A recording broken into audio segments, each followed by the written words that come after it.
मतलब जैसे कि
All right, hi everyone, good morning.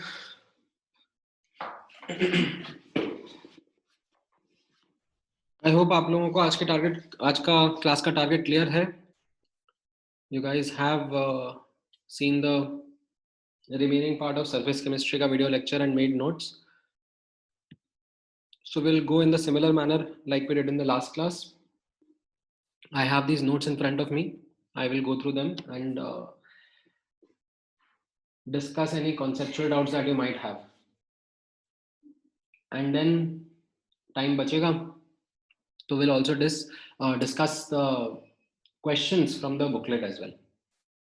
ठीक है. अच्छा, रहा सवाल न्यूक्लियर केमिस्ट्री चैप्टर का. आई थिंक आप लोगों का न्यूक्लियर केमिस्ट्री का चैप्टर एडीसीएच सर करा रहे हैं. Is that the case tomorrow? हाँ, ठीक है. तो फिर उनको कराने दो न्यूक्लियर केमिस्ट्री का chapter. We will focus on covering the surface chemistry chapter. ठीक है. आप लोगों ने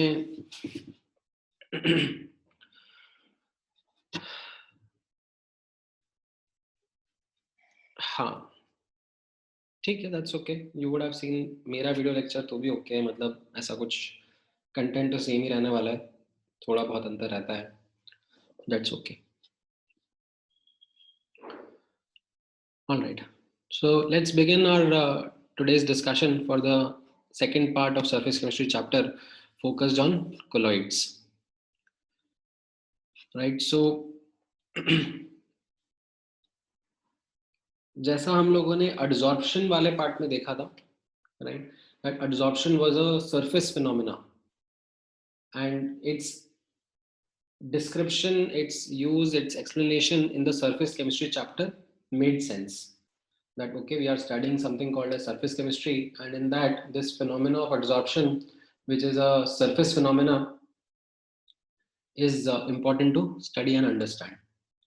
वैसे ही जब हम colloids के बारे में बात करते हैं, colloids का discussion करते हैं, तो after reading a bit of an introduction about colloids, like we still are puzzled about the fact that why we study this colloids wala part under the chapter of surface chemistry. ठीक है.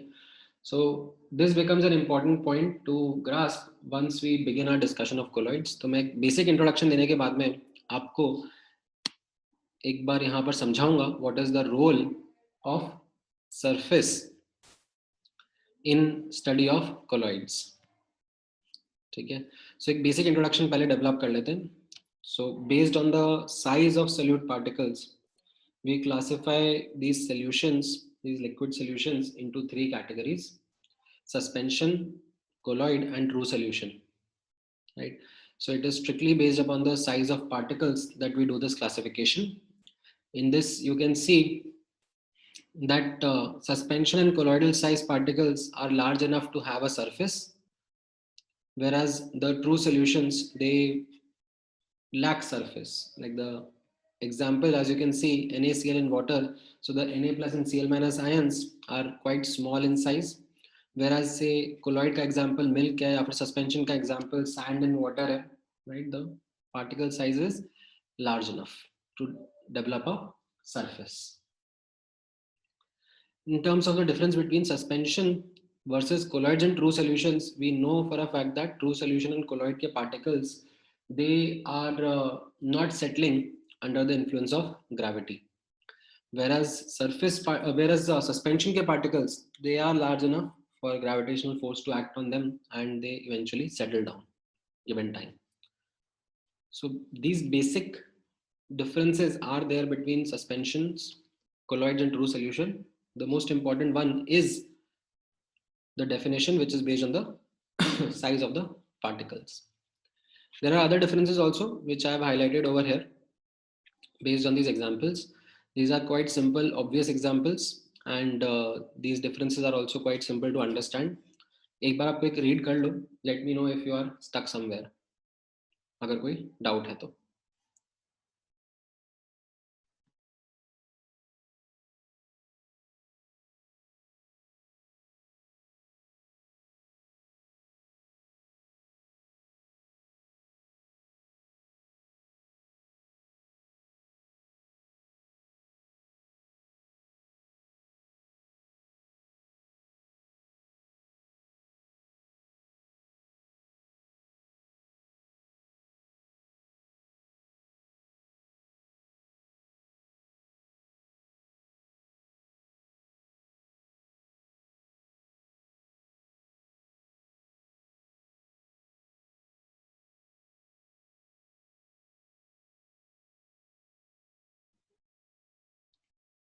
हाँ, मैं अभी इसके नीचे जाऊंगा आर्यन।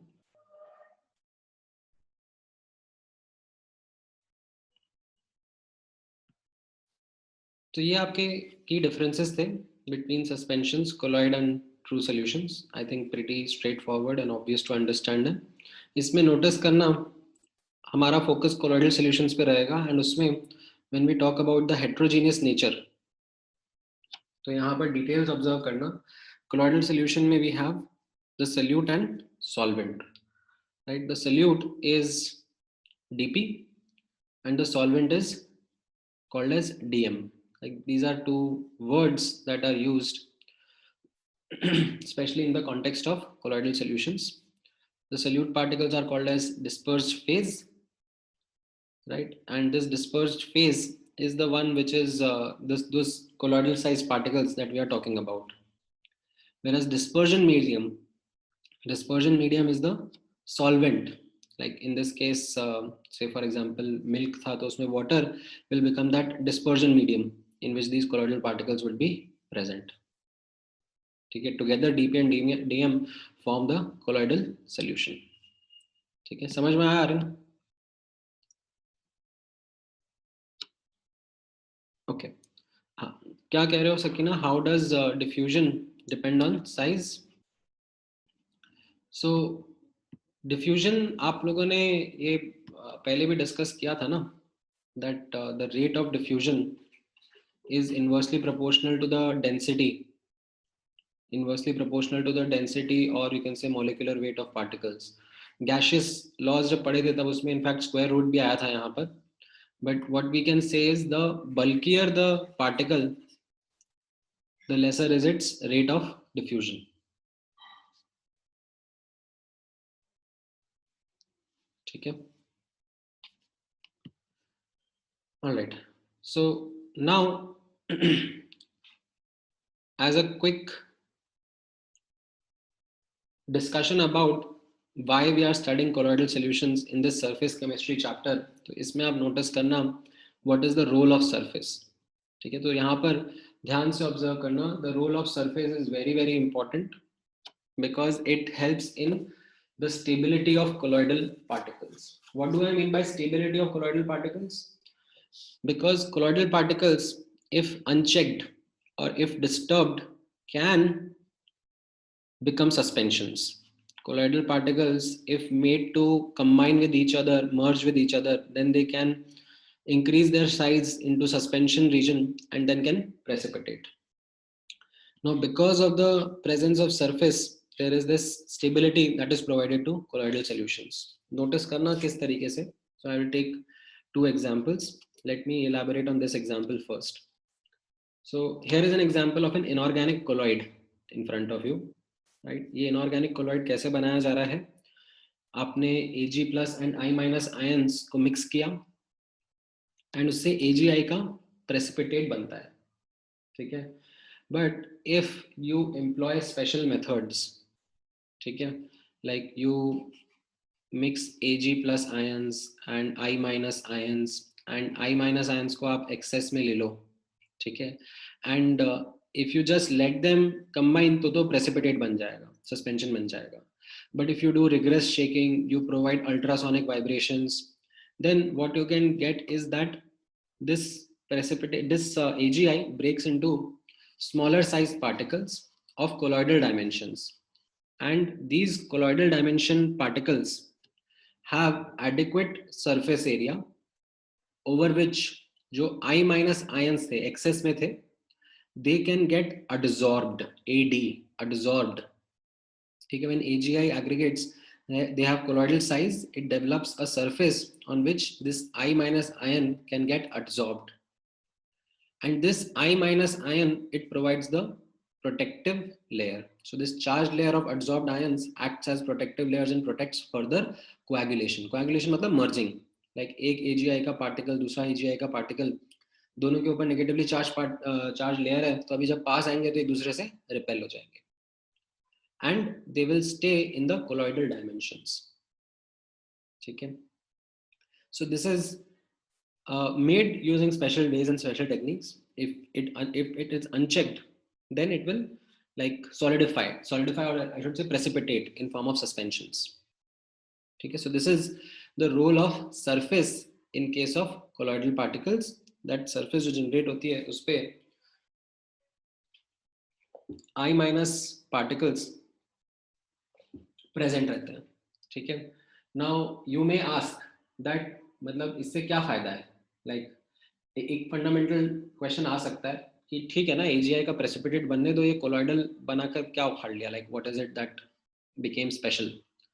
सो आप लोग जब एनसीईआरटी में पढ़ोगे या फिर आगे भी देखोगे तो कोलॉइडल पार्टिकल्स के काफी सारे एप्लीकेशन होते हैं. One of the applications is in the field of medicines. So many medicines that you come across, ठीक है, जिसमें ऐसे लिखा होता है ना शेक वेल बिफोर यूज, जो सॉल्यूशंस होते हैं सिरप्स के फॉर्म में आते हैं, तो वो भी एक्चुअली कोलॉइडल फॉर्म में रहते हैं. Now why the colloidal form is necessary is because the colloidal form results in a greater surface area as compared to the suspension form. So when you ingest those medicines, those greater surface area colloidal particles have a faster effect, have a greater effect in terms of whatever purpose they were meant to do. So those medicines, they are deliberately kept in colloidal solution के form, ताकि जो particles है उनका surface area, overall surface area ज्यादा रहे. ठीक है, सो this is one practical application that I can help you understand with. ठीक है, नाउ अब यहाँ पर हाँ आर्यन का क्वेश्चन है, राइट. सो आर्यन का एक इंपॉर्टेंट क्वेश्चन है कि सर आपने ये AgI में Ki को डाला, ठीक है, तो उससे K प्लस और I माइनस आयन दोनों एक्सेस में हो गए. Then why is it that I minus ions are getting absorbed and not K plus ion? ठीक है, वैसे मैंने ये बताया था, but anyone who recollects why, let's say when we are preparing this, ठीक है, हम लोगों ने like Ki and AgNO3 को डाला, ठीक है, तो why is it that excess में Ki डाला तो K plus ions क्यों नहीं absorb हो रहे हैं? What is it that is leading to only I minus का absorption? अब इसमें नोटिस करना Aryan, the thing is that yes Saumya correct, that AgI का लैटिस बन रहा है ना यहाँ पर. AgI का जो लैटिस बन रहा है तो उसकी जो सरफेस साइड्स होंगी, they will have a preference for I minus ions because those ions can better fit over the surface sides as compare to K plus ions. So यहाँ पर instead of K plus we will see that preferential adsorption of I minus ions will occur. ठीक है, समझ में आया?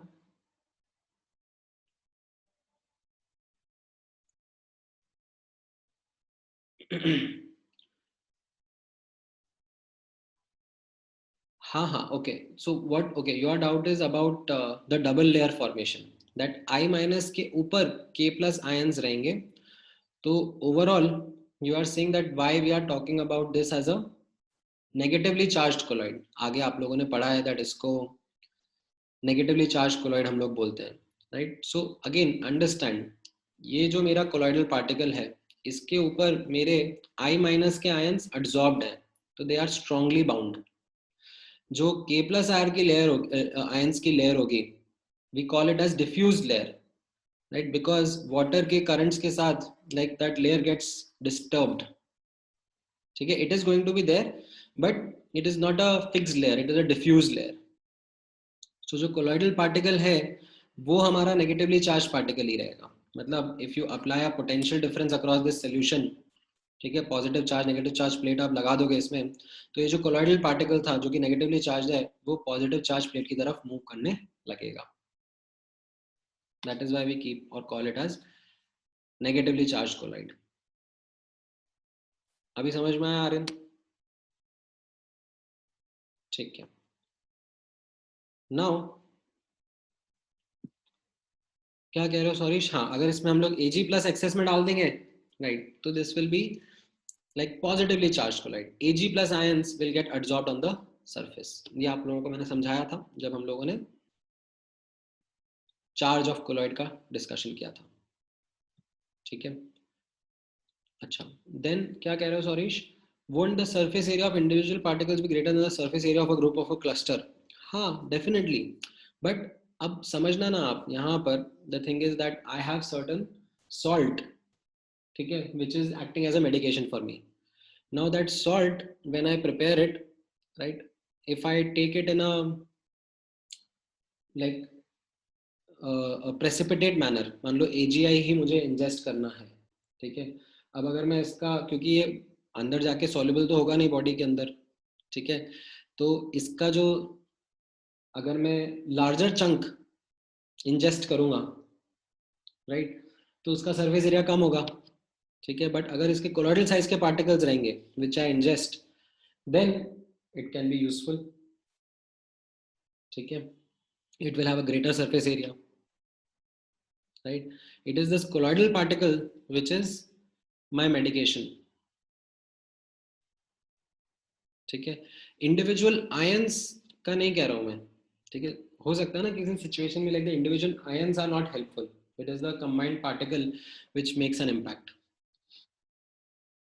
मतलब जैसे मैंने आपको बताया ना, मेडिकेशंस में एक्चुअली ये सरफेस का रोल इंपॉर्टेंट रहता है. ऑलराइट, तो वैसे ही ऑर्गेनिक कोलॉइड्स का भी एग्जांपल रहता है, और जैसे मिल्क का एग्जांपल हो गया, milk is an example of an organic colloid. इसमें एक्चुअली जो प्रोटीन के मॉलिक्यूल्स होते हैं, ठीक है, they themselves are large enough to be in colloidal dimensions, ठीक है. एंड ये जो पार्टिकल्स रहेंगे, they will get surrounded by layers of water molecules around them which will make them protected. तो अब यहाँ पर because of these van der Waals forces, जो प्रोटीन का हमारा डीपी है, प्रोटीन का हमारा कोलॉइडल पार्टिकल है, उसके around layers of water molecules present होंगे and they will prevent coagulation, ठीक है. We can remove these protective layer by adding electrolytes. जैसे आप लोगों ने दूध का पनीर अगर बनाया होगा, तो you do what, you boil the milk and you also introduce electrolytes like ions in form of vinegar or lemon that you introduce. तो वो क्या करते हैं, वो इन layers को disturb कर देते हैं, like those ions will come and those ions will start attracting these water molecules. तो ये जो colloidal particles के ऊपर की water molecules की layers थी, वो disturb हो जाएंगी and it will give an opportunity for these colloidal particles to, these protein molecules to merge with each other, and that is what we get as paneer, ठीक है. So this is why we study this colloidal solution का chapter in this topic in this surface chemistry chapter, because the role of surface is quite important here, ठीक है. तो I think अब आपको एक basic idea है colloids क्या होते हैं, how are they different from true solutions and suspensions, and what is the importance of surface in the discussion of colloids, ठीक है. अब हम लोग कोलॉइड्स के क्लासिफिकेशन के बारे में बात करेंगे, and there will be various cuts to it, like हम लोग क्लासिफिकेशन ऑफ कोलॉइड्स करेंगे बट बहुत ही डिफरेंट डिफरेंट पर्सपेक्टिव से, right. So there is this first observation, there is this first discussion in which we do classification of colloids basis the physical state of dp and dm. now इसमें अब आप notice करना, dp और dm solid liquid gas हो सकते हैं, तो 3 into 3 9 combinations possible हैं, बट उसमें से क्लियरली गैस गैस का combination has been eliminated because gas gas का combination is a homogeneous mixture, ठीक है. तो that is something which is not included as a colloid, ठीक है. solid solid it's still not considered homogeneous, liquid liquid is also not considered homogeneous because यहाँ पर we will have dp and dm like which will be making it a heterogeneous system, but gas gas में because of their nature of mixture it is not going to be considered as a colloidal solution. So now what is important for you is to completely rectify this table, ठीक है. ये important table रहेगा for you to remember. इसमें like you come across examples also, जिसमें like आपसे example से पूछ लेंगे कि कौन सा टाइप का कोलॉइड है, like it is liquid in liquid या लिक्विड इन गैस, और उसका नाम क्या है, it is aerosol, emulsion, gel, क्या है. सो ये टेबल जो है ये आप डेफिनेटली ध्यान में रखोगे, ठीक है. This is important for you to remember, ठीक है, इसमें किसी को कुछ डाउट है? Anything you want to ask and understand? और भी एग्जांपल्स होते हैं बट एटलीस्ट ये एग्जांपल्स क्या है, एनसीईआरटी से उठाया हुआ है, तो इनको आप ध्यान में रखो, so that in future if there is a question that comes in Mains या फिर सीईटी या फिर एडवांस में, तो आने का चांस कम है, एडवांस में ऐसा क्वेश्चन जनरली नहीं पूछा जाता कि लाइक आप कमेंट करो, बट मेंस में या बिट्स के एग्जाम में या सीईटी में या फिर दूसरे जो भी मिसलेनियस एग्जाम्स होते हैं उनमें there is a chance that such kind of question can come. ठीक है,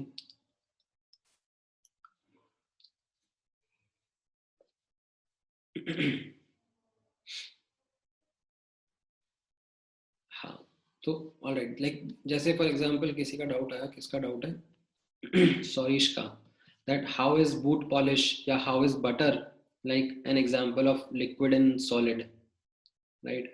So maybe what you can think of it that जो भी जैसे बटर हो गया, बटर का जो भी लाइक डीएम है, ठीक है, under our normal room temperature pressure conditions that DM is solid phase, ठीक है, बट उसके अंदर जो डीपी के पार्टिकल्स होंगे, ठीक है, they would be liquid in nature, like under room temperature pressure conditions they would be liquid only and they would be trapped inside.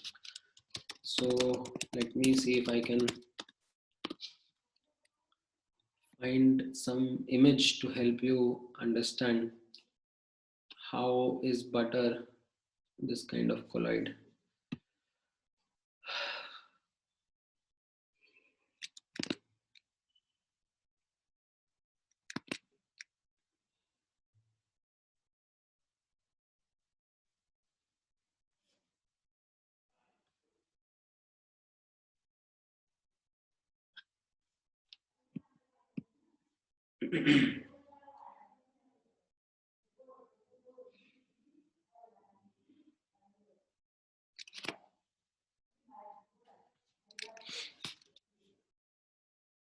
हाँ हाँ, ये थोड़े बहुत डाउट्स आपके आते हैं, like for example like Aryan का भी डाउट है that how is milk being considered as liquid in liquid,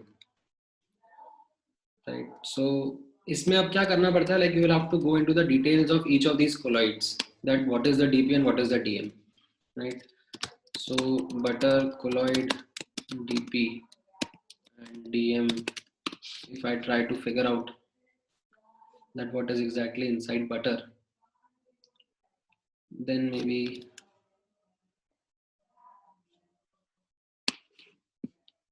you can get into details of each one of them. अब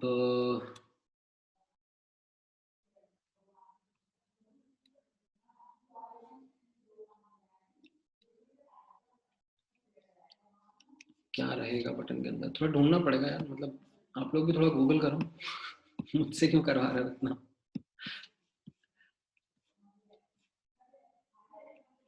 मिल जाएगा, मतलब like you will have to explore.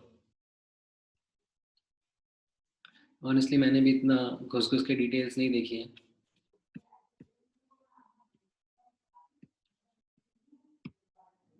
What is the DP and DM that is present inside?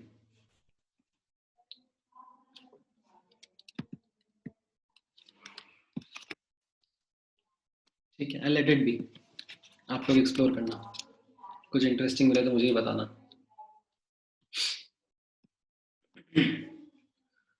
All right, now ये classification है जिसके बारे में आप ध्यान रखोगे, ठीक है?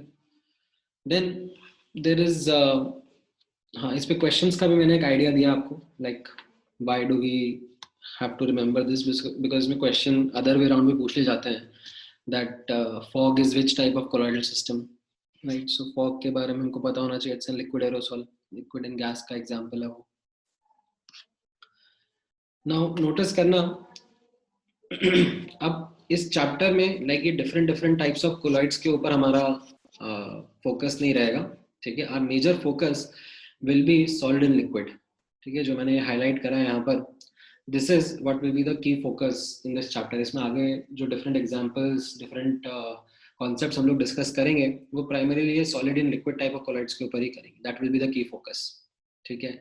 एनसीईआरटी में आप पढ़ोगे तो एंड में there is a paragraph on emulsions and gel. इनके ऊपर भी एकदम एंड में जाके थोड़ा बहुत पैराग्राफ दिया हुआ है, ठीक है. But this is something what is part of our syllabus right now, ठीक है. if you like do research, like जैसे मुझे पता है, जैसे in my department there was this professor who used to do research in aerosols. तो ये सब और इनके details they become quite important for further studies, like if you go into the research domain, ठीक है.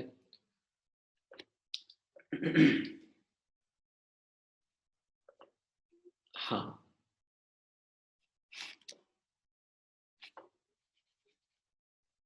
ठीक है, right Aryan. So butter is water in fat. Okay, so butter, you are saying butter is an example of water in fat, and that fat is what is making up the solid part, whereas milk is fat in water emulsion or fat in water.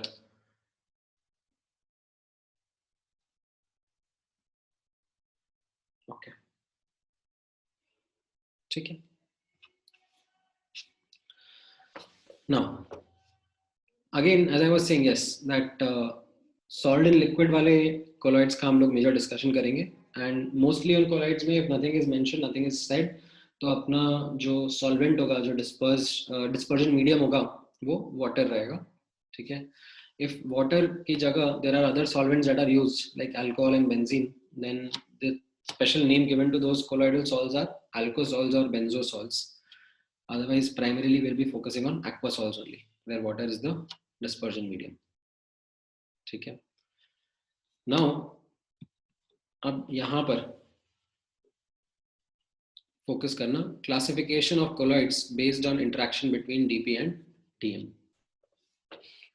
ये एक और important classification रहेगा. This is the second classification that we are going to talk about. In this, we categorize colloids into two types, lyophilic and lyophobic.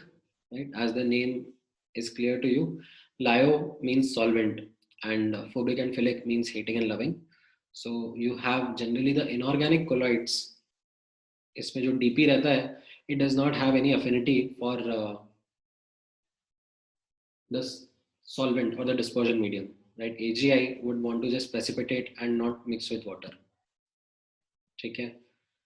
Whereas you have generally organic colloids, जिसमें what we find is that the DP is quite heavily solvated, quite heavily surrounded by the solvent molecules. So ये दो type के colloids रहेंगे, lyophobic and lyophilic. Now इसमें अब notice करना, apart from understanding the definition difference, ठीक है, I would request you to remember these examples also. ठीक है, examples काफी crucial रहेंगे इस chapter में. And just एक बार पढ़ने पर वो examples याद नहीं होते, ठीक है, multiple rounds of revision लगते हैं. जब मैंने भी first time surface chemistry chapter पढ़ा था, तो I vividly remember saying कि भाई इसमें कितने examples हैं, like example पे example, नई पे नई चीज आई जा रही है. तो in the beginning it becomes overwhelming, like कि ये टाइप है, वो टाइप है, ये टर्म है, वो टर्म है, ये एग्जांपल है, वो एग्जांपल है. But yes, with multiple rounds of revision it becomes quite obvious कि हाँ, like what are the examples that belong to lyophobic, what are the examples that belong to lyophilic. तो generally तो inorganic colloids रहेंगे, like metals के oxides, hydroxides, sulphides, ये सब आपके lyophobic colloids में लाया करेंगे. And जो organic colloids रहेंगे, naturally occurring, for example, you have cellulose, starch, proteins, like egg white जो रहता है आपका, all those are examples of these lyophilic colloids. ठीक है. Now हाँ, मतलब I think अब inorganic chemistry पढ़ने के बाद में आपको इस चीज की आदत हो गई है, क्या क्या याद रखना है. So this is the basic definition difference between lyophobic and lyophilic that you have. ठीक है. And based on this, like you come across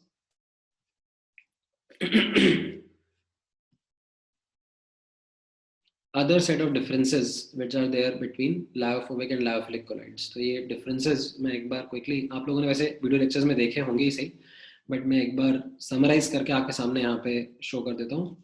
एक बार क्विक रीड मार लो of various points and then let's discuss any doubts that you have in these. ठीक है, पढ़ो एक बार.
हाँ, क्या डाउट है आर्यन तुम्हारा? Do we consider hydration a stronger criteria for stability compared to charge like the zeta potential? नहीं, ऐसा हम कंसिडर नहीं करते हैं आर्यन, ऐसा हमें मिलता है. लाइक यहाँ पर लायोफिलिक कोलॉइड्स में the stability is because of the hydration. ठीक है, जो hydrated layers of solvent molecules around the colloid, they are responsible for the stability of the colloidal size particles. Whereas in lyophobic colloids, what provides stability is that charged layer of adsorbed ions. ठीक है.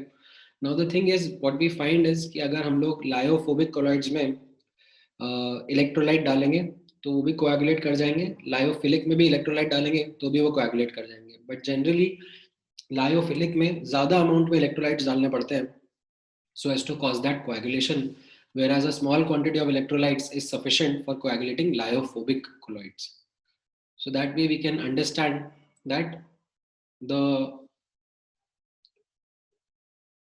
hydration layers are more are providing greater stability to the greater protection to the colloid. ठीक है. हाँ, ठीक है. Point number 3 में कैसा है? रिवर्सिबल इरिवर्सिबल के बारे में मैंने ये एक्सप्लेनेशन दिया. जैसे for example you have a lyophilic colloid like milk, इसको हम लोग लाइक सेंट्रीफ्यूज में डालेंगे. सेंट्रीफ्यूज क्या होता है? एक ऐसे हाई स्पीड रोटेशन डिवाइस. तो आपने मिल्क में टेस्ट ट्यूब में मिल्क भरा और उसको ऐसे हाई स्पीड पे रोटेट करा, तो what happens is the solid and the liquid part separate out. Colloid एक तरीके से डिस्टर्ब हो गया. बट आप सिंपल मिक्सिंग कर दो, वापस से आपका कोलॉइड जनरेट हो जाएगा. ठीक है. That is what is meant by the reversible nature of lyophilic colloids. Lyophobic में ये reversibility is not something which gets replicated quite easily. मतलब यहाँ पर इनको बनाने के लिए स्पेशल मेथड्स लगते हैं. तो फॉर एग्जांपल आपका लेट्स से प्रेसिपिटेट हो गया है कोलॉइड, तो ऐसा नहीं है कि सिंपल शेकिंग करी तो उससे आपका वापस से colloid generate हो जाएगा. If the colloid gets disturbed, destroyed, coagulated, then you will have to again employ certain special techniques to make sure that the colloid is regenerated. ठीक है. अच्छा, रहा सवाल 0.4.5 का. Like this is as I have highlighted over here, that try and remember these points because of why the surface tension and why viscosity changes. Like it is because of the nature of the particles that we have. Right? यहाँ पर like what we say is that the colloidal particles, they are heavily solvated by water molecules. Like so that now when we talk about viscosity, viscosity क्या होता है? Movement of layers of solvent over each other. Like if it is easier, then the viscosity is less. If it is difficult, then the viscosity is more. So as compared to the pure solvent, we are comparing यहाँ पर, as compared to pure solvent, lyophilic के अंदर viscosity ज्यादा हो जाती है, whereas lyophobic में viscosity is nearly the same, इतना फर्क नहीं पड़ता. ठीक है. सरफेस टेंशन के बारे में भी यहाँ पे ये पॉइंट बताया जा रहा है, which again goes into the details of trying to understand what happens when these solute particles are present at the surface.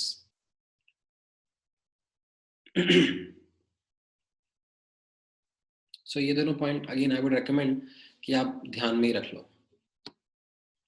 ठीक है. Now पॉइंट नंबर 7 तो ये मैंने बताया ना आपको थोड़ी देर पहले. चार्ज कैसा है, like charge in lyophilic colloids it can B positive negative charge, ये आपने बाद में डिस्कस भी किया है. whereas in lyophilic colloids these are predominantly non charged particles. कई बार चार्ज रहता भी है but not something which is significant.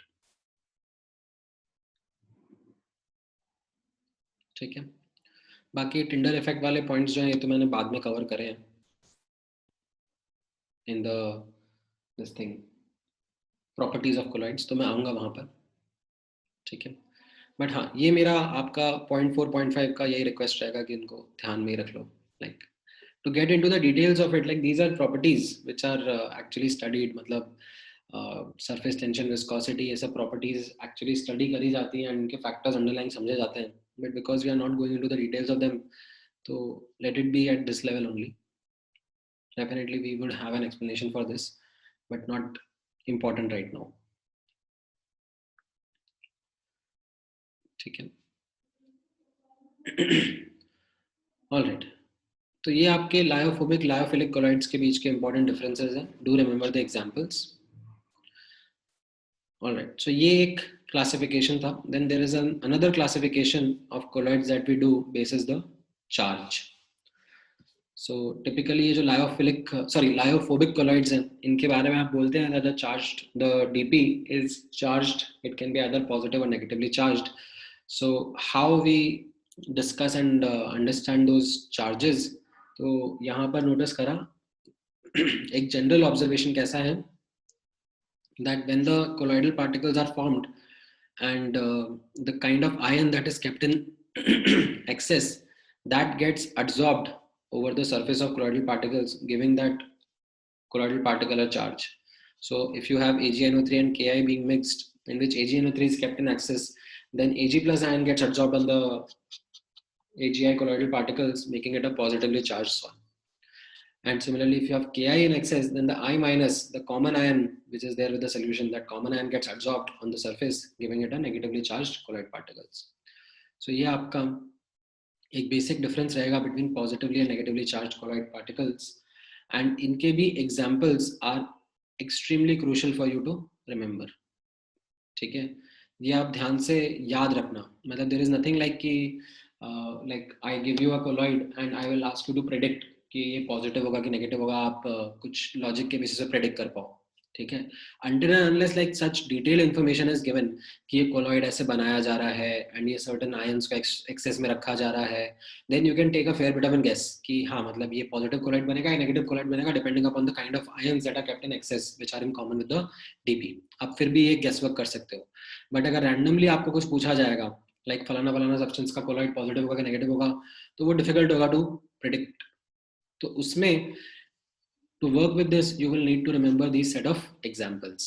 ठीक है, ये एग्जांपल्स आपसे मेरा रिक्वेस्ट रहेगा कि ध्यान में रखना, because there are many questions which directly use this information as a prerequisite, that you would know what kind of colloid is there. ठीक है. अच्छा, क्या कह रहे हो सौम्य? एनसीईआरटी में दिया हुआ है कि ब्लड इज पॉजिटिव कोलॉइड. नहीं नहीं, मतलब ये तो यहाँ पर इसके लाइक कार्बोनेट बाइकार्बोनेट आयंस की वजह से we say that blood is a negative colloid only. NCERT में पक्का? झूठ तो नहीं बोल रहे तुम?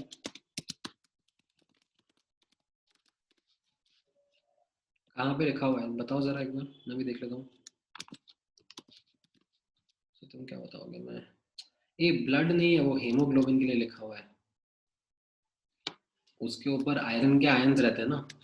That is what is making it as a positive colloid. That's not blood, that is hemoglobin in particular.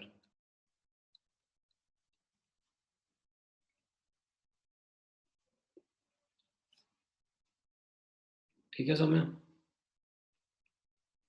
Otherwise in general blood के बारे में बोला जाता है तो blood is a positive colloid, sorry negative colloid. मतलब ये ऐसे एग्जाम्पल भी आपको ध्यान में रहा होगा ना. मतलब जैसे आपको जब चोट लगती है, कट लगता है, तो कट के ऊपर आप डिटॉल लगाते हो ना, डिटॉल या सैवलॉन.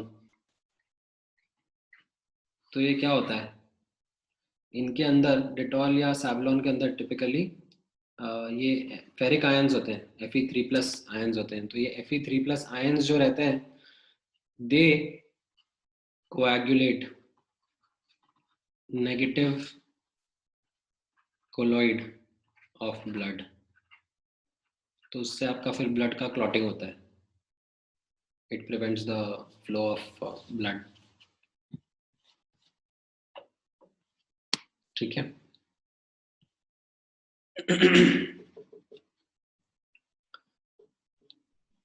समझ में आया?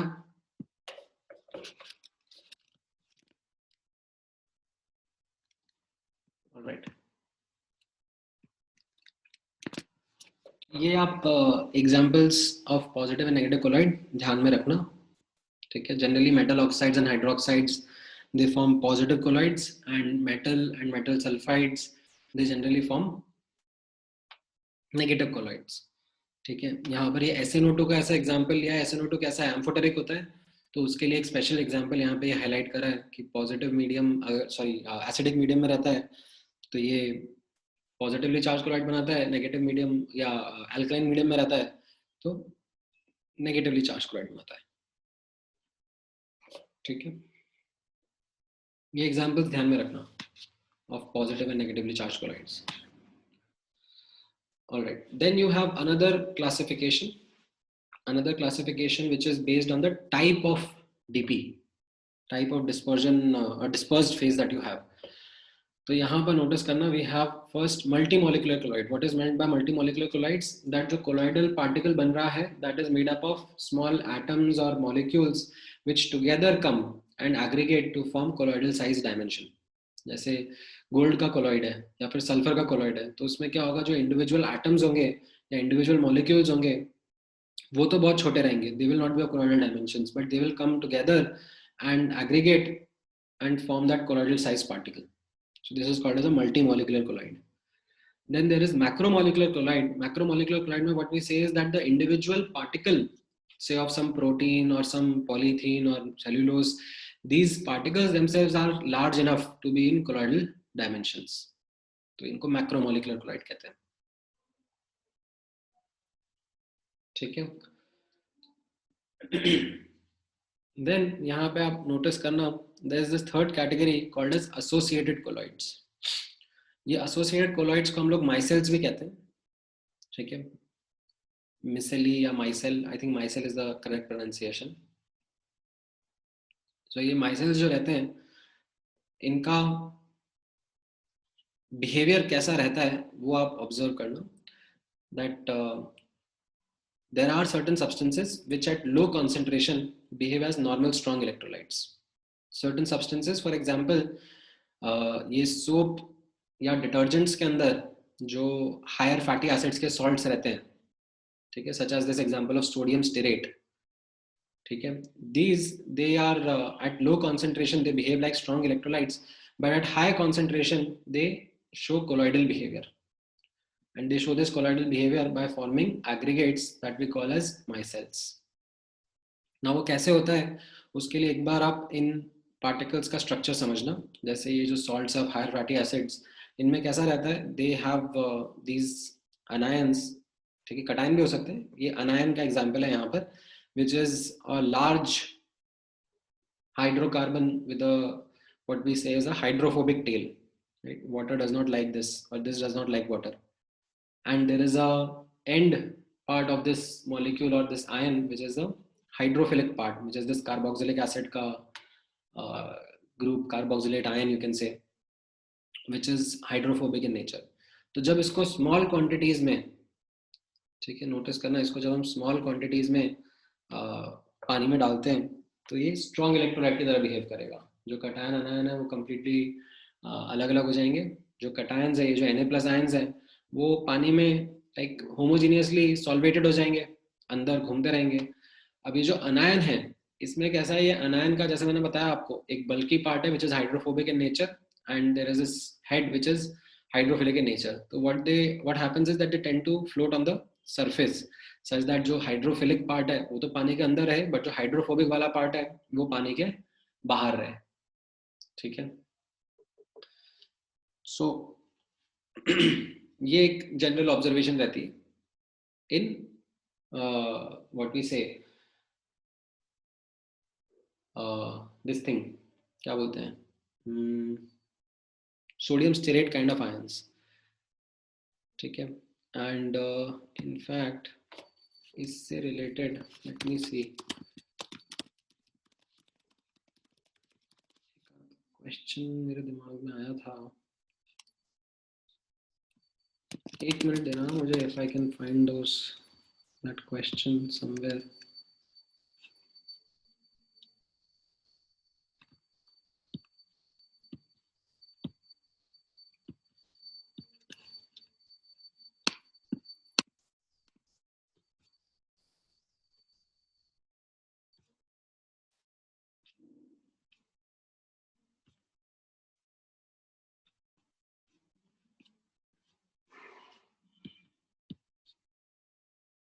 मैं बताता हूँ अभी, एक मिनट ना. What happens when we increase the concentration. Give me a moment.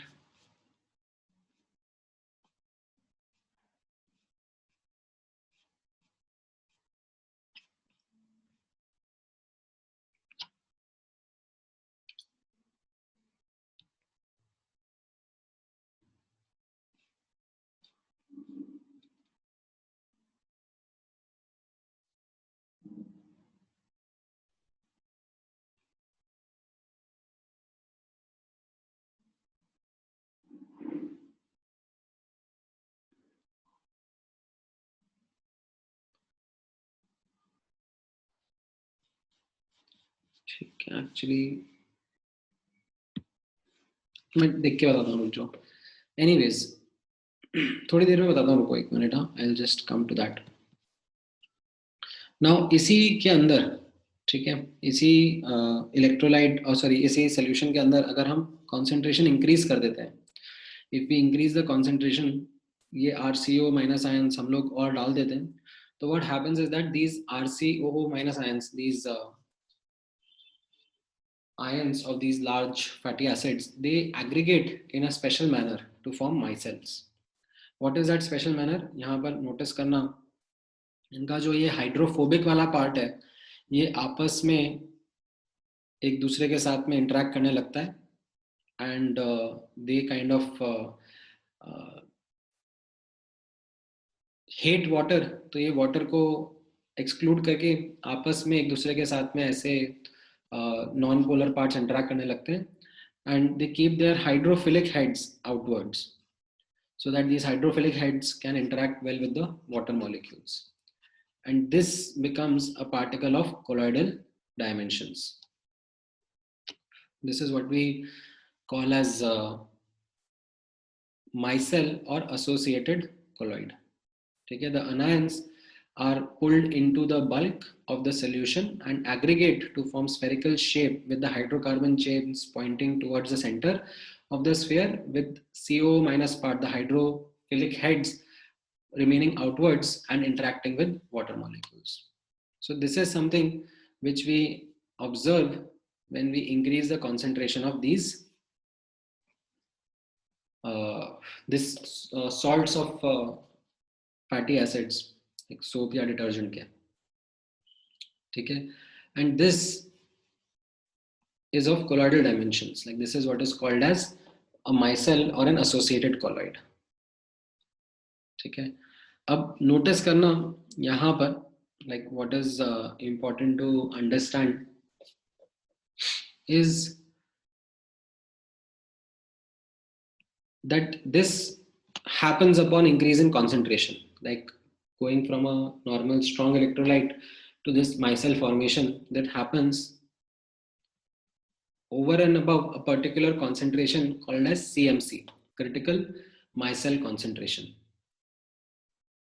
ठीक है? Now this leads to, ठीक है, ये एक abrupt phenomena होता है. ठीक है? आपने ऐसे let's say एक bucket of water लिया, उसमें आपने ये soap के molecules और detergent के molecules add up करे, ठीक है? कम quantity में add up करोगे तो this is how they are going to behave. ठीक है? But beyond a certain concentration, ठीक है, if you put them, then they readily form these micelles.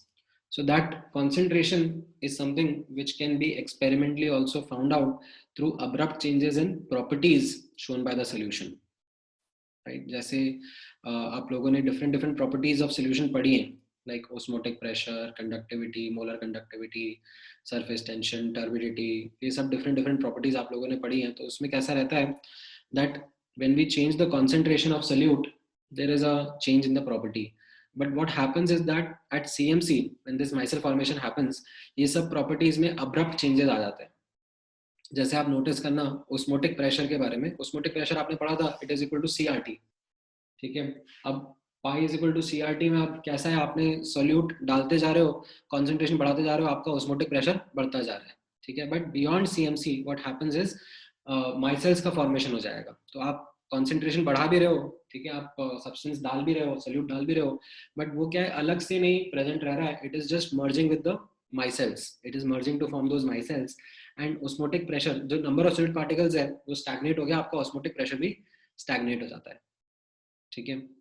You have the example of turbidity. Turbidity कैसा होता है? This is to do with if you pass a beam of light, तो उसकी intensity transmitted light की कितनी रहती है as compared to the incident intensity, right? तो यहाँ पर कैसा रहेगा that initially when the compound is being added, the turbidity doesn't like change much, gradual change रहता है, but beyond CMC the turbidity increases quite rapidly because these solute particles, they have combined together to form these micelles which increase the turbidity of the solution abruptly. Right? इसी तरीके से conductivity and molar conductivity के बारे में आपने पढ़ा है, ये आपने इलेक्ट्रोकेमिस्ट्री में पढ़ा था, कंडक्टिविटी और मोलर कंडक्टिविटी के बारे में. Do you remember? If C increases then kappa increases and C increases तो lambda m decreases. ये आप लोगों ने पढ़ा था इलेक्ट्रोकेमिस्ट्री में, याद है कि नहीं याद है? तो वही ऑब्जर्वेशन यहाँ पर भी है, जैसे आप कंसंट्रेशन बढ़ा रहे हो तो आपका, ठीक है, नोटिस करना यहाँ पर लैम्डा m जो ये मोलर कंडक्टिविटी है वो कम होता है. ठीक है? बट CMC के beyond their is N abrupt change that happens. ठीक है? कम होने में ये अब्रप्टली डिक्रीज होने लगता है. ठीक है? वैसे अगर आप कंडक्टिविटी के बारे में बात करो तो कंडक्टिविटी में if you increase the concentration तो there is a increase in conductivity also. ठीक है? एंड ये काइट रैपिड इंक्रीज रहता है. But beyond CMC, the increase in conductivity, it kind of flattens, or it is less steep, or you can say more gradual because of these micelle formations. So ये कुछ experimental techniques होती हैं which are used to identify the CMC of a particular solute in particular solvent. ठीक है? Now general observation कैसा है CMC के बारे में? अगर आपका जो solute है, ठीक है, solute as in जो DP है, उसका अगर ये हाइड्रोफोबिक चेन और लंबा रहता है, लाइक यहाँ पर इतने सारे कार्बन एटम्स हैं और भी अगर रहेगा, तो जनरली CMC का वैल्यू छोटा रहता है. Why? Because to form these micelles, you will have lesser requirement of such number of particles. So with a lesser amount of such particles, only micelle formation can happen. Then the CMC also depends on the solvent, उसकी polarity के ऊपर. तो अगर आपका dispersion medium का polarity कम है, ठीक है, then आपको ज़्यादा amount में substance लगेगा to form these micelles. So if the polarity associated with DM, जो आप लोग पढ़ते हो ना, epsilon r, ठीक है, relative permittivity, that is something which is related to the polarity. अगर वो value कम है तो आपको ज़्यादा amount में ये salts डालने पड़ते हैं to create such micelles. तो ये थोड़ा सा details है which you need to observe regarding these associated colloids. ठीक है. And there is another term called as Kraft temperature, which is also an important condition for formation of micelles. The temperature should be above this Kraft temperature for these micelle formations to occur. ठीक है. ये associated colloid समझ में आया आप लोगों को? CMC क्या होता है? CMC से related certain details क्या रहती है? Is this clear with everyone?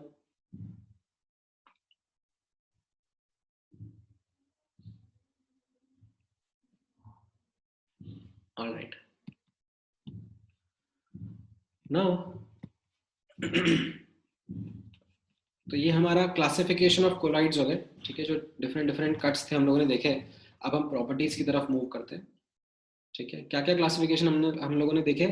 एक तो फिजिकल स्टेट के ऊपर डिफरेंस था, राइट, फिजिकल स्टेट के ऊपर बेस क्लासिफिकेशन था. देन दूसरा हमने DPDM के इंटरेक्शन के ऊपर क्लासिफिकेशन देखा, लायोफोबिक लायोफिलिक. देन हम लोगों ने पॉजिटिव नेगेटिव चार्ज के बेसिस पर क्लासिफिकेशन देखा. एंड देन लास्टली हम लोगों ने क्लासिफिकेशन देखा which is based on the type of DP, multimolecular macromolecular associated colloid. Okay, now let's move on to understanding the properties of colloidal solutions.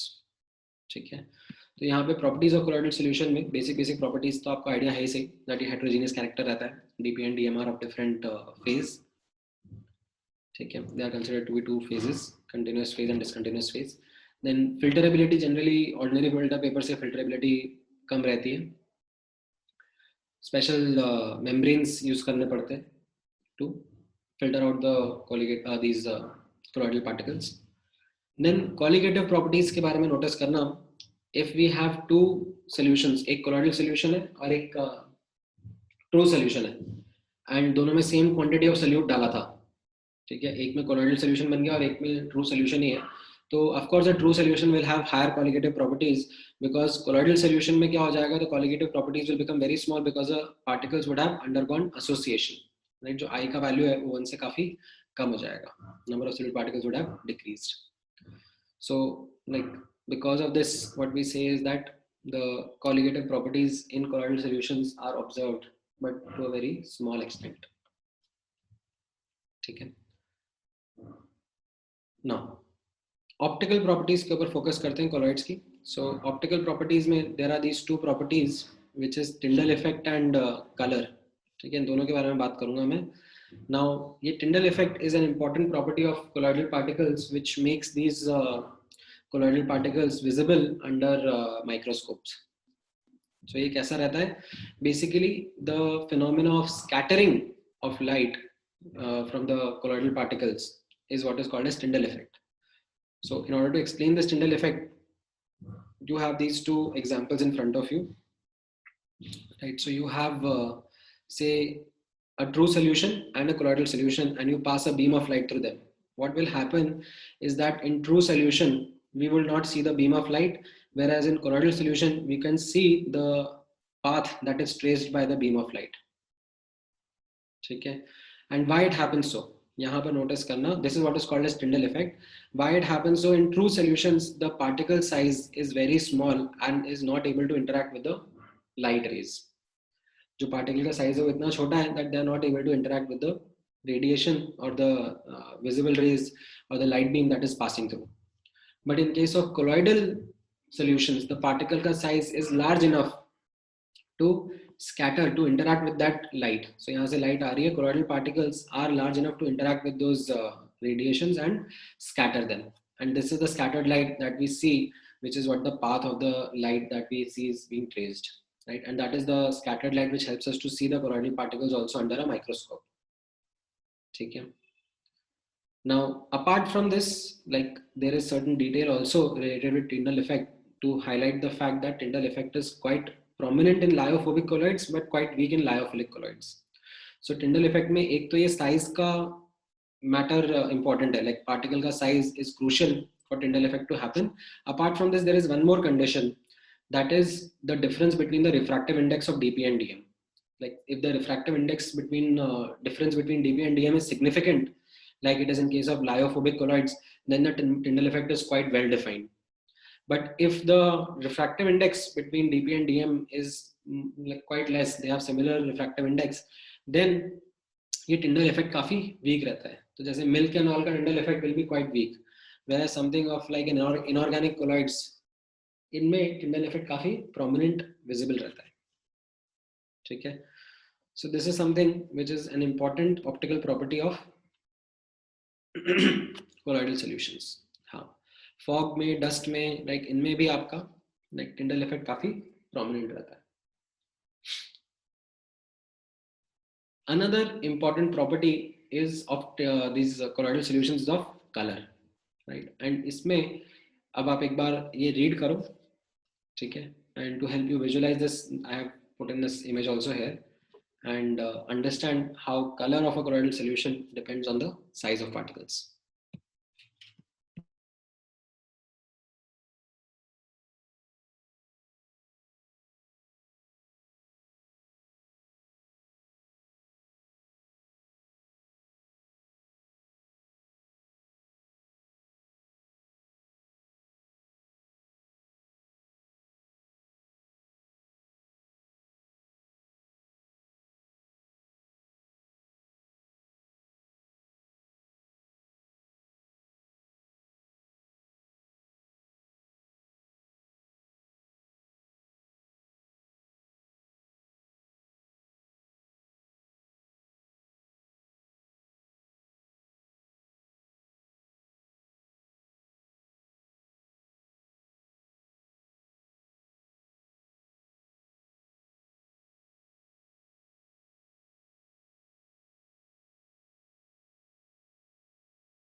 Alright, ये समझा आप लोगों ने?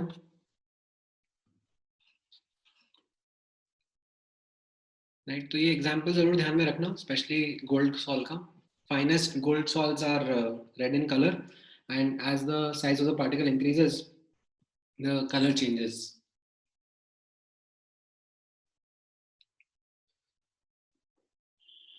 हाँ राइट, सॉरी.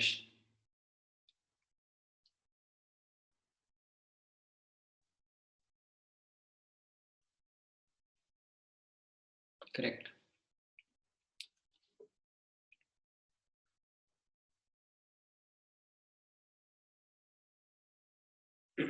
तो यहाँ पर आप नोटिस करना ना, दैट स्मॉलर साइज पार्टिकल्स जो हैं, ठीक है, स्मॉलर साइज पार्टिकल्स जो हैं, they will tend to show red color.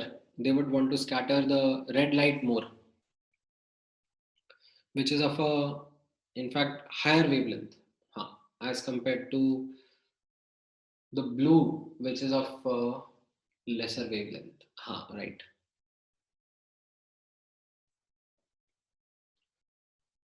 तो इसमें गोल्ड में एग्जांपल रहेगा आपका with increasing size how the color changes, and silver में भी इसी तरीके से रहेगा, like finest will be yellowish in color, then red, then purple, then violet if the particle size increases.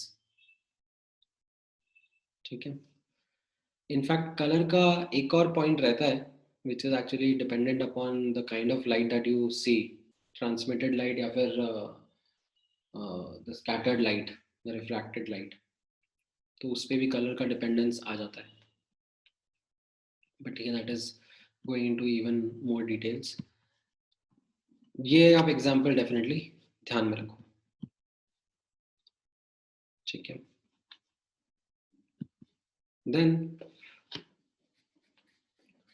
अब इसके आगे मैकेनिकल प्रॉपर्टीज के ऊपर फोकस करना. So there is this one important mechanical property in colloidal solutions which is of Brownian motion. Now in Brownian motion, what is exactly Brownian motion? ये तो आप लोगों को पता ही है. The constant zigzag motion of particles inside the colloidal solution. They don't settle down. They continuously zigzag, and this is what is called as Brownian motion. Now this Brownian motion arises because of the impact of molecules with the solvent molecules. तो DP and DM के collisions की वजह से ये Brownian motion arise करता है. ठीक है. Now some of the factors on which this Brownian motion depends. ठीक है. इसका mathematical result is not something which is easy to understand. ये थोड़ा complicated रहता है. So don't get into the formula of it. Like this is the mean distance traveled and उसका derivation and all. Don't get into details of it, but you can capture this detail at least. That Brownian motion. ठीक है. In fact मैं इसको थोड़ा सा अगर crop कर सकता हूँ तो वो भी कर देता हूँ. Is there a way in which I can crop this? ठीक है. Let me do this thing. इतना ही ध्यान रखना आप. Like don't try to remember the entire stuff. इतना ही काफी है.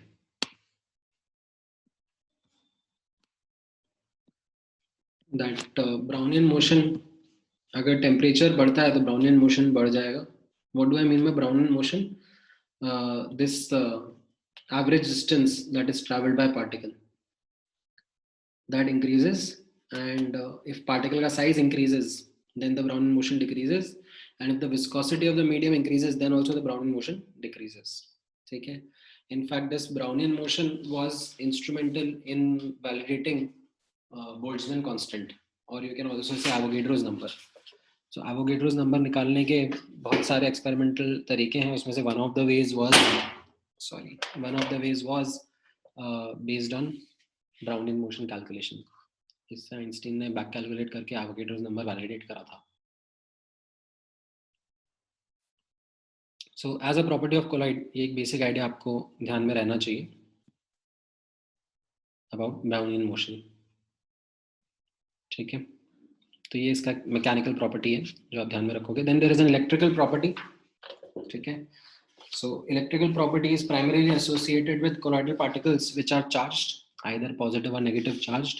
एंड ये चार्ज कैसे अक्वायर होता है? by preferential adsorption of common ions in the solution. Right? हम लोगों ने थोड़ी देर पहले ही बात किया था इस बारे में.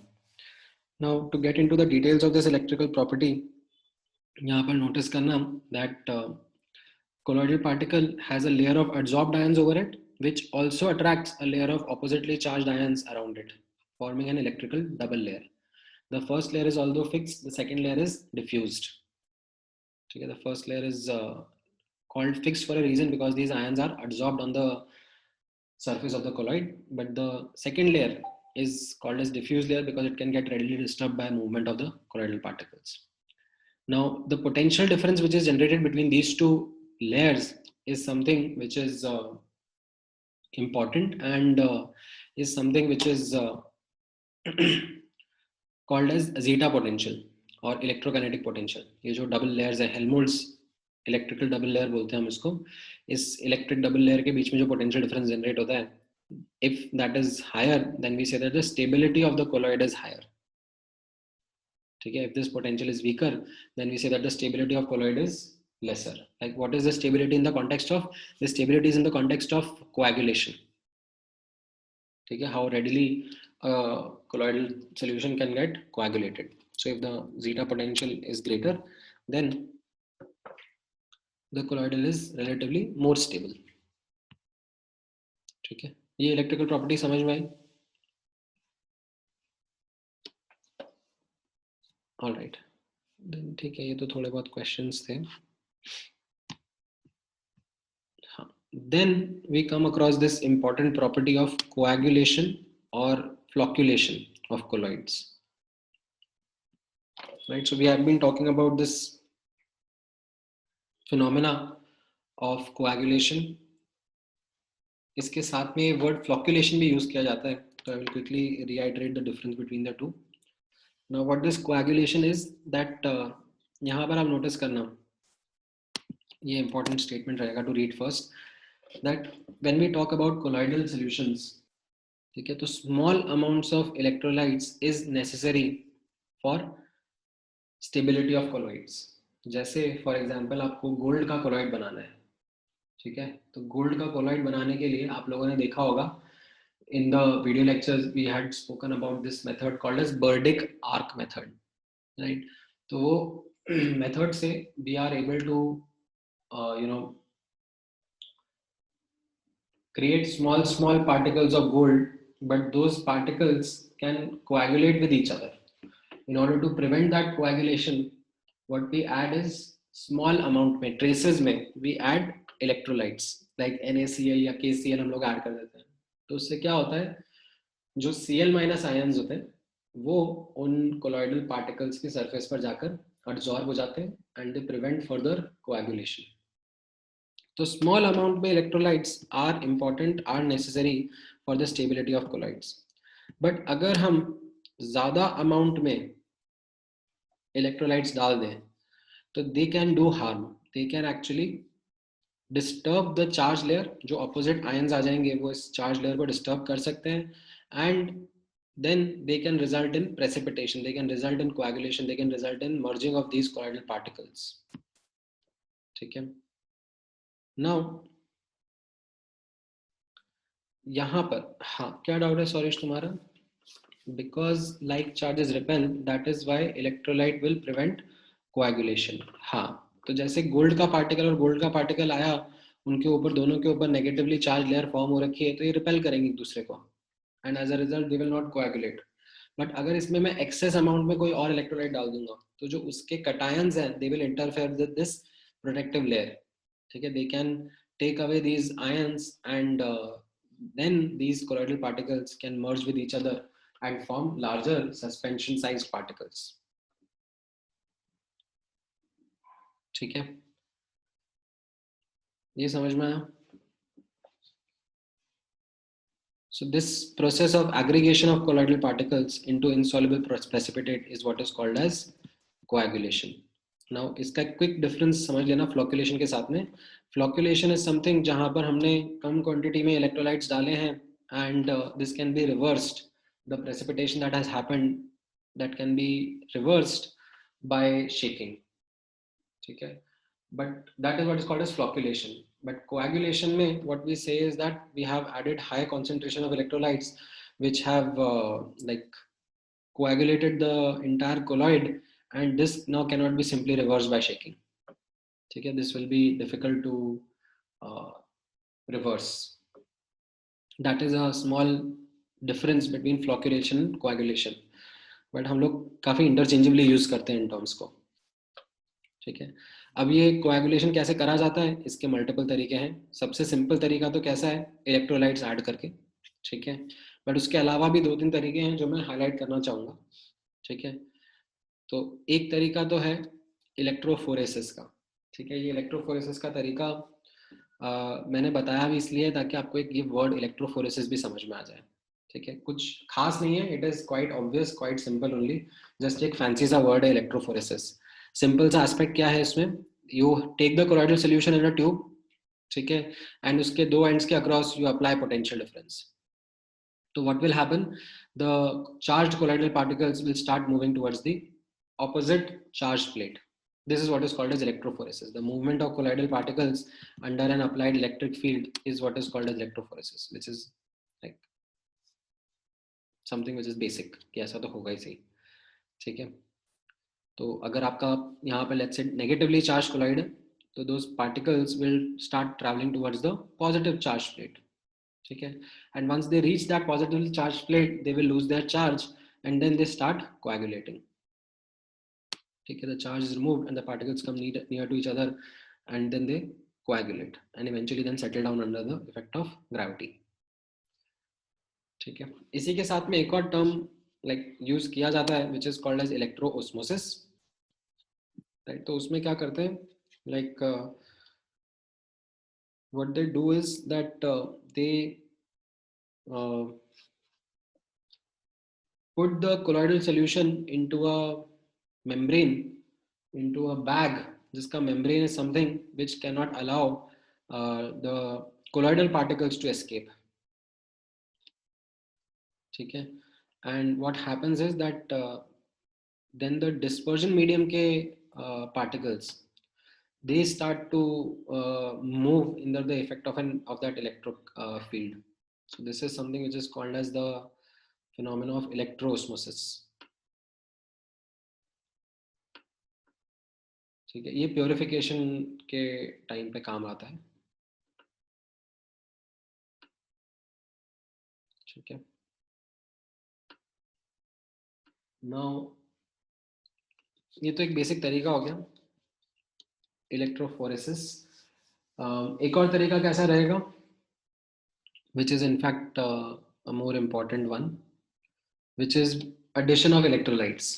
ठीक है, मुझे किसी कोलॉइड को कोएगुलेट करना है तो मैं उसमें एक्स्ट्रा अमाउंट में इलेक्ट्रोलाइट्स ऐड कर दूंगा. ठीक है, अब यहाँ पर नोटिस करना that when we are going to talk about addition of electrolytes, so it is the opposite charges which interact with each other and lead to this coagulation. ठीक है, तो how different electrolytes coagulate a colloid, वो हम लोग compare कर सकते हैं based on the charge. ठीक है, तो उसके लिए एक छोटा सा बैकग्राउंड यहाँ पे नोटिस करना. हम लोग बात करेंगे कोएगुलेशन वैल्यू और फ्लोकुलेशन वैल्यू की.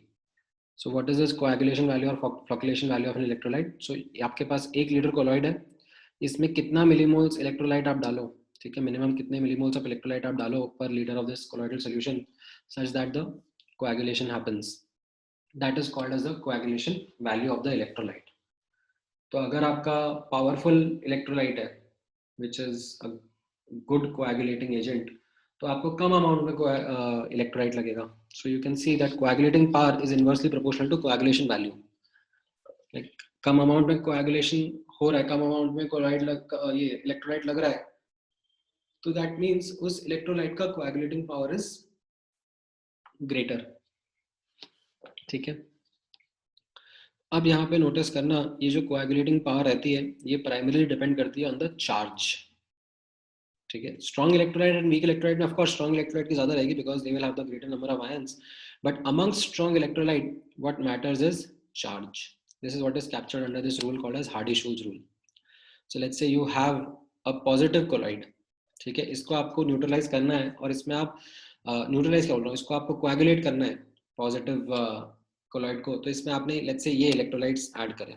ठीक है, these are possible options of electrolytes that you have. आप ये भी डाल सकते हो, ये भी डाल सकते हो, या फिर ये भी कोई सा भी यूज कर सकते हो.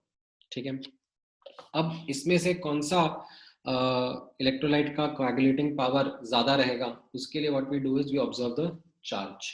किसका चार्ज ऑब्जर्व करेंगे यहाँ पर नोटिस करना, क्योंकि पॉजिटिव कोलॉइड को कोएगुलेट करना है तो ये इलेक्ट्रोलाइट का अनायन जो ऑपोजिट चार्ज का आयन है वो हमारे काम का है. तो amongst all these 4 electrolytes I will focus on their anions and their charge. तो यहाँ पर अनायन FeCN6 4 माइनस है, यहाँ पर PO4 3 माइनस है, यहाँ पर SO4 2 माइनस है, यहाँ पर Cl माइनस है. So given their charges, the coagulative power will be in this order. Like greater the charge, greater will be the coagulating power. Lesser will be the quantity of that electrolyte required to do the coagulation. ठीक है, so coagulation value will be in this order and coagulation power will be in this order. ठीक है, ये समझ में आया आपको हार्डी-शूल्ज rule? इसमें किसी को कोई डाउट है? ठीक है, अगर ये समझ में आ गया है तो फिर ये वाले एग्जांपल के लिए बता दो, left to right coagulation power increase करेगी कि डिक्रीज करेगी in this scenario, in this case?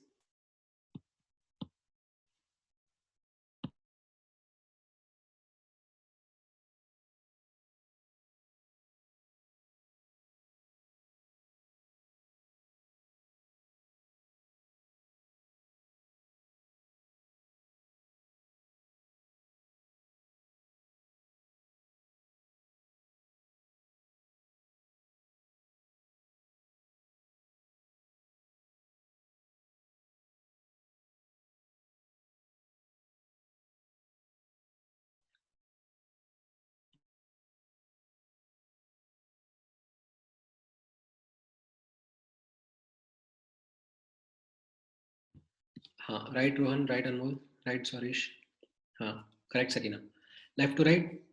अब यहाँ पर नेगेटिव सॉल्व है तो आपको कटायन के ऊपर फोकस करना है, कटायन के चार्ज के ऊपर फोकस करो। इंक्रीजिंग ऑर्डर में लेफ्ट टू राइट, तो coagulating power will be in an increasing manner and hence coagulation value will be in the decreasing manner.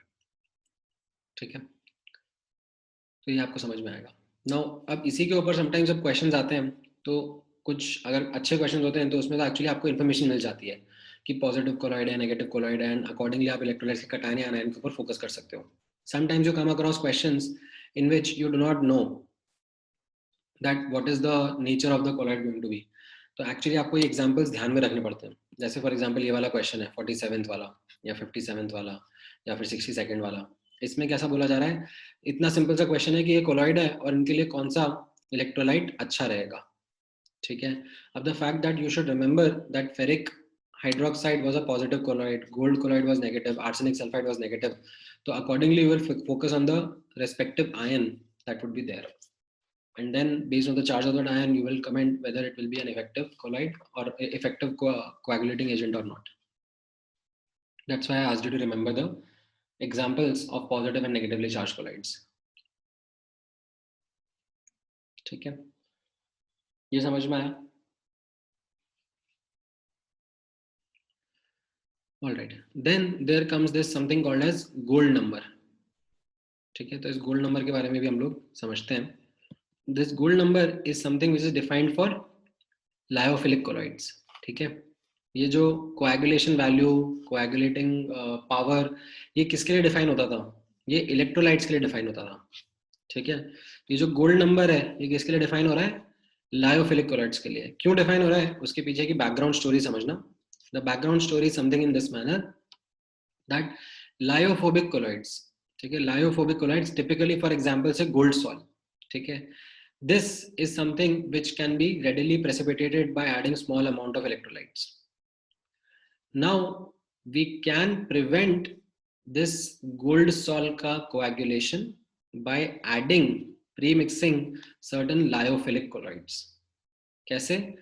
यहाँ पर आप नोटिस करना, ये जो गोल्ड सॉल रहेगा, ठीक है, अगर इसमें मैं पहले से कुछ लायोफिलिक सॉल मिक्स कर दूंगा तो वो lyophilic colloidal particles can surround and make a protective layer around the lyophobic colloidal particle, and फिर अगर हम इलेक्ट्रोलाइट डालेंगे तो ये कोलॉइडल पार्टिकल फिर भी प्रोटेक्टेड रहेगा, it will not readily coagulate.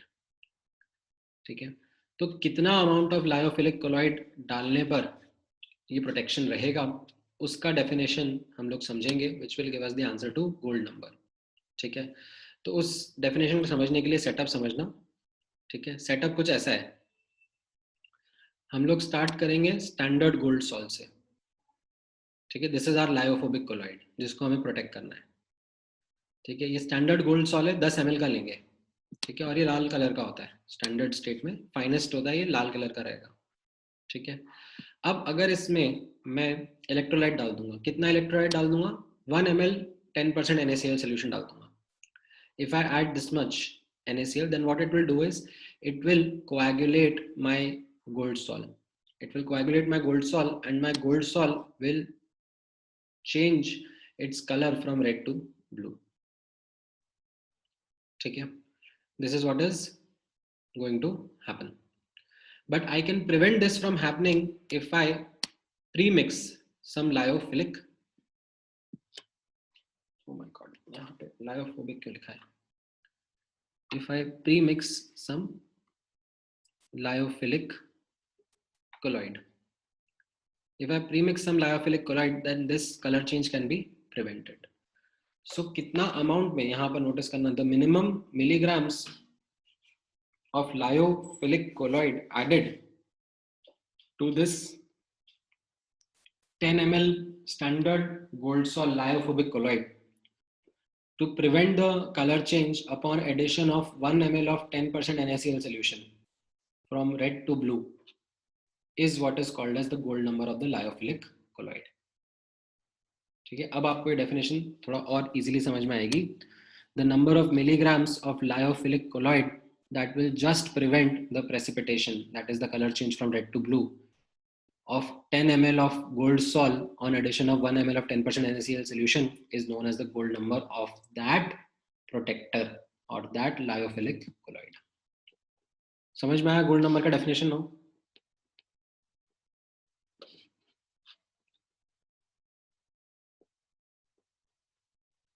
ठीक है, तो gold number and protective power are going to be inversely proportional to each other, क्योंकि अगर ज़्यादा अमाउंट में लायोफिलिक कोलाइड डालना पड़ रहा है टू प्रोटेक्ट, तो उसकी प्रोटेक्टिंग पावर कम है.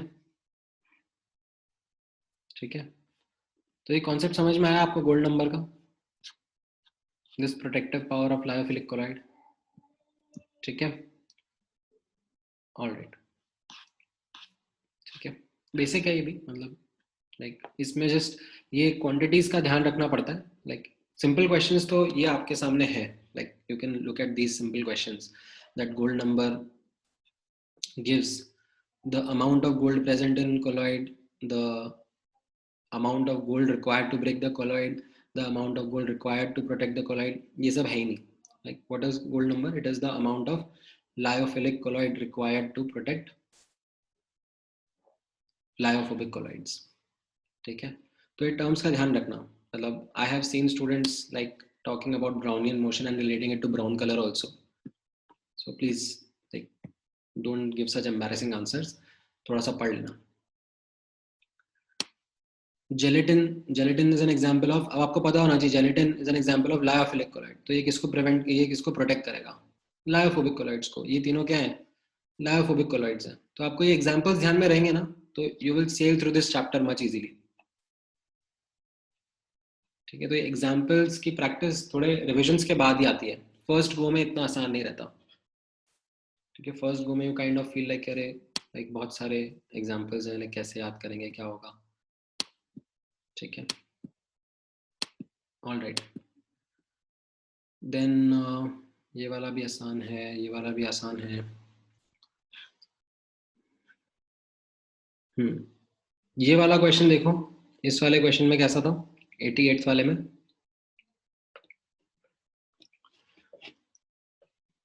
गोल्ड नंबर ऑफ हेमोग्लोबिन बोला जा रहा है 0.03 है.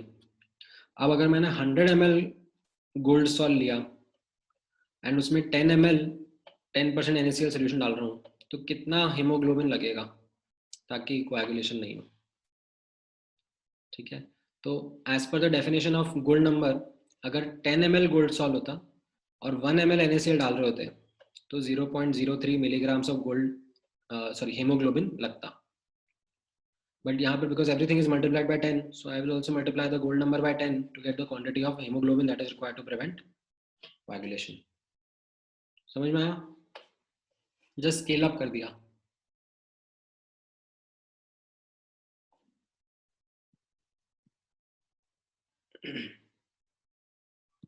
यहाँ पर देखो ना सौरीश, डेफिनेशन क्या था?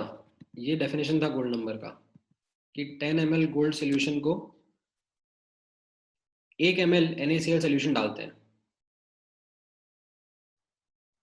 एंड इसका कोएगुलेशन प्रिवेंट करने के लिए जितना मिलीग्राम्स ऑफ लायोफिलिक क्लोराइड लगता है उसको हम गोल्ड नंबर कहते हैं. बट यहाँ पर हम लोगों ने 100 ml सोल्यूशन लिया, उसमें 10 ml NaCl डाला, तो we scaled everything by factor of 10. तो अब मुझे कितना लायोफिलिक क्लोराइड लगेगा, तो मैं गोल्ड नंबर को भी 10 से मल्टीप्लाई कर दूंगा. तो गोल्ड नंबर 0.03 था, I multiplied by 10, I get 0.3 as my milligrams of lyophilic chloride haemoglobin required for this protection. समझ में आया?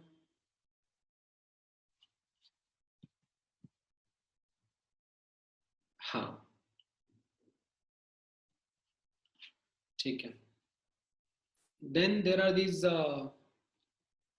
last part of the chapter which is related to the preparation of lyophobic colloids. ठीक है, lyophilic colloids की preparation के लिए कुछ खास नहीं लगता है. लायोफिलिक तो क्या है, बस सिंपल मिक्सिंग से ही बन जाते हैं, तो उसमें ज़्यादा दिमाग लगाना होता. बट लायोफोबिक colloids बनाने के लिए there are special methods which are employed. So जैसे फॉर एग्जांपल ये ऊपर वाले जो एग्जांपल डिस्कस करे थे हमने, लेट्स से आपको ये आर्सेनिक सल्फाइड का सॉल्व बनाना है, नेगेटिव सॉल्व बनता है ना ये मेटल सल्फाइड सॉल्व, तो ये भी आपको बनाना है. तो ऐसा नहीं है कि बस चीज़ें मिला दी और लायोफोबिक सॉल्ट तैयार हो जाएगा. The method of preparation, this chemical method of preparation of these salts, lyophobic salts, is called as peptization. तो ये रीड करो पेप्टाइजेशन क्या रहेगा, कैसा रहेगा. ठीक है, इसको समझो.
ऑलराइट, ये तरीका समझ में आया पेप्टाइजेशन का.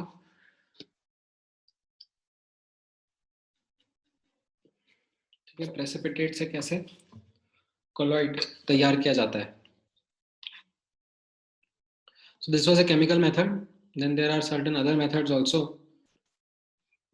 which are employed, like this Burdick arc method. ये स्पेशली मेटल सॉल्ट्स बनाने के काम आता है. राइट, इसमें कैसा करना होता है, लाइक फॉर एग्जांपल आपको गोल्ड सॉल्ट बनाना है, तो आप क्या करोगे, यहाँ पे गोल्ड के इलेक्ट्रोड्स लोगे. ठीक है, गोल्ड के इलेक्ट्रोड्स लोगे और उनको एकदम पास पास लेके आओगे. ठीक है, and then you apply high potential difference, तो यहाँ पर आर्क जनरेट होगा, जिससे टेम्परेचर बढ़ जाएगा और उससे गोल्ड के वेपर्स बनेंगे. और दोस गोल्ड के vapours are cool down by this water which is kept in an ice bath, and those gold के particles will start coagulating. ठीक है, so electrodes must be placed very close to each other, spark is generated, temperature increases, metal vapors are formed, and this ice bath cools down those vapors, and these vapors then start to coagulate. But इसमें अब traces में NaCl डालना पड़ता है. We will have to add stabilizer. This is called as stabilizer. Traces में ये electrolytes डालने पड़ते हैं. सो व्हाट हैपेंस इज, जैसे जैसे गोल्ड के पार्टिकल्स कोएगुलेट कर रहे हैं, ये कोलॉइडल साइज में आ रहे हैं, इनका एक सरफेस जनरेट हो रहा है, तो इन पर अब क्या हो जाएगा, Cl ions will get adsorbed, which will maintain these colloidal dimensions, which will help in preventing the coagulation of these gold का salt particles. अगर आपको कॉपर का बनाना है तो यहाँ पर आप कॉपर के इलेक्ट्रोड्स लोगे, सिल्वर का सॉल्ट बनाना है तो सिल्वर के इलेक्ट्रोड्स लोगे. ठीक है, तो ये बर्डिक आर्क मेथड समझ में आया आप लोगों को.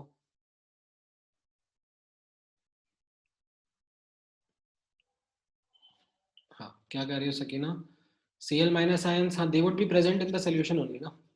Overall solution will be neutral only. ऐसा नहीं है कि solution neutrality loss हो जाएगी. The Cl minus ion will be present in form of a diffused layer around the positively charged colloidal particles, as well as like distributed also. Some of them will be forming that diffused layer. ठीक है. All right. Then there is this solvent exchange method. ठीक है, ये भी एक method है जिसको ध्यान में रख लेना. टिपिकली ऐसे सल्फर सॉल्ट या आयोडीन का सॉल्ट बनाने के काम आता है. राइट, इसमें कैसा रहता है, जैसे सल्फर का सॉल्ट बनाना होता है तो सल्फर को क्या है, पानी में नहीं डाल सकते, बिकॉज सल्फर पानी के अंदर सॉल्युबल ही नहीं है. तो सल्फर का सॉल्ट ऐसे नॉर्मल मिक्सिंग से नहीं बनता. सो इसमें what we employ is, sulphur को पहले अल्कोहल में डाल देते हैं. ठीक है, अब सल्फर जो है वो अल्कोहल में मिक्स हो जाता है, अच्छे से डिजोल्व हो जाता है, उसका ट्रू सोल्यूशन बन जाता है. तो sulphur dissolve in alcohol is a true solution. अब इसमें एक्सेस में वाटर डाल देते हैं. एक्सेस में वाटर डालने से क्या होता है, यहाँ पे नोटिस करना, जो सल्फर के पार्टिकल्स रहेंगे वो वाटर में तो इनसॉल्युबल रहेंगे, बट अल्कोहल और वाटर मिक्सेबल रहेगा. तो what happens is we get colloidal size particles of sulphur present in this solution. ठीक है, and this is what we find or what we see is used in the method as a method for preparation of sulphur salt. तो इसको solvent exchange method कहते हैं. ठीक है, typically ये कहाँ पे वर्क करता है, जहाँ पर लाइक ट्रू सोल्यूशन के अंदर हम ऐसा सॉल्वेंट डाल दें जो कि सल्यूट को तो डिजोल्व ना करे बट सॉल्वेंट के साथ मिक्सेबल हो. तो ये एक टेक्निक ऑफ सॉल्वेंट एक्सचेंज भी यूज करी जाती है in preparation of lyophobic colloids. ठीक है. हाँ, अल्कोहल को आप रिमूव कर सकते हो ना बाद में, like you can allow it to evaporate. ठीक है, you will keep certain temperature pressure conditions जिसमें अल्कोहल कैन एस्केप.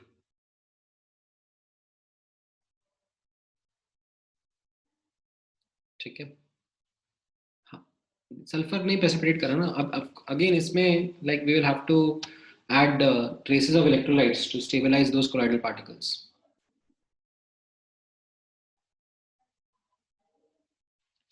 ठीक है.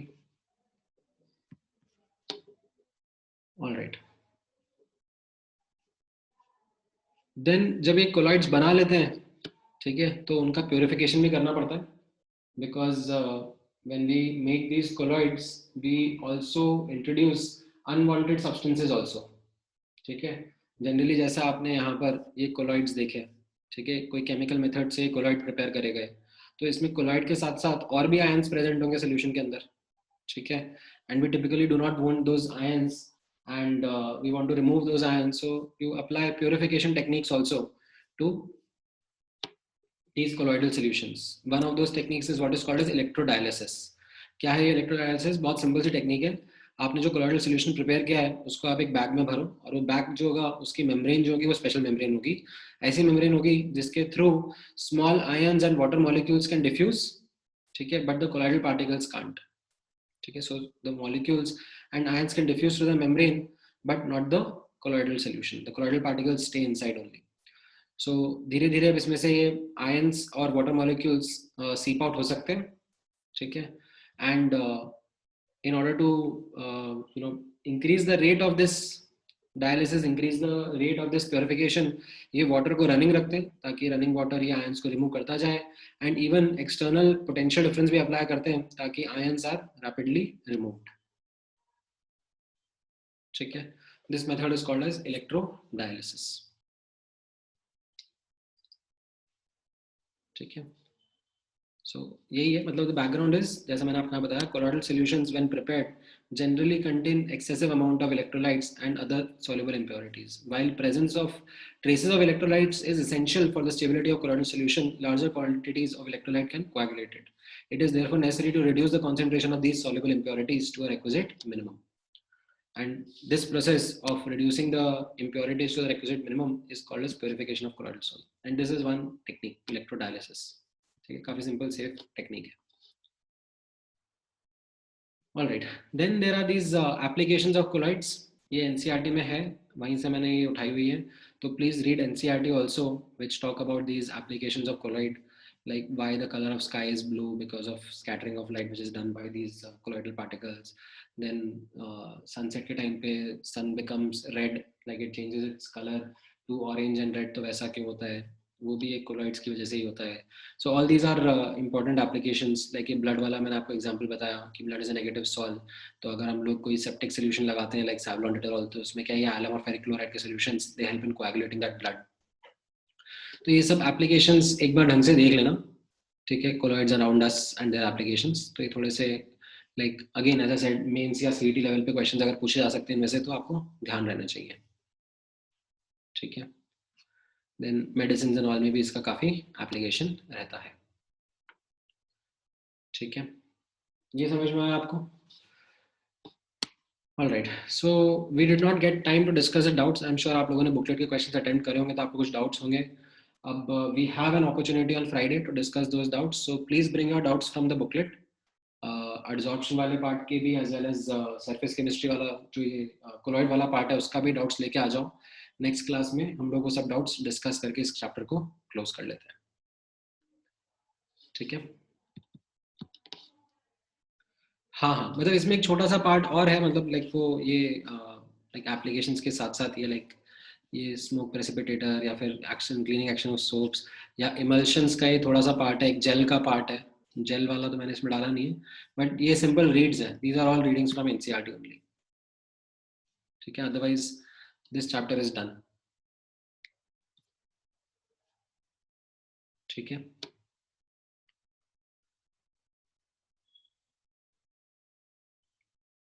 ऑल राइट, चलो ठीक है, लेके आओ नेक्स्ट क्लास में, will discuss those doubts and close the booklet as well.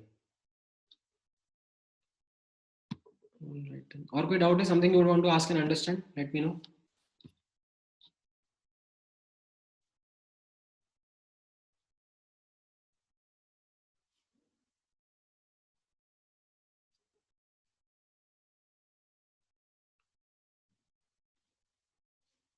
ठीक है, ग्रेट, तो फिर नेक्स्ट क्लास में मिलते हैं फ्राइडे को। चलो टेक केयर, बाय बाय।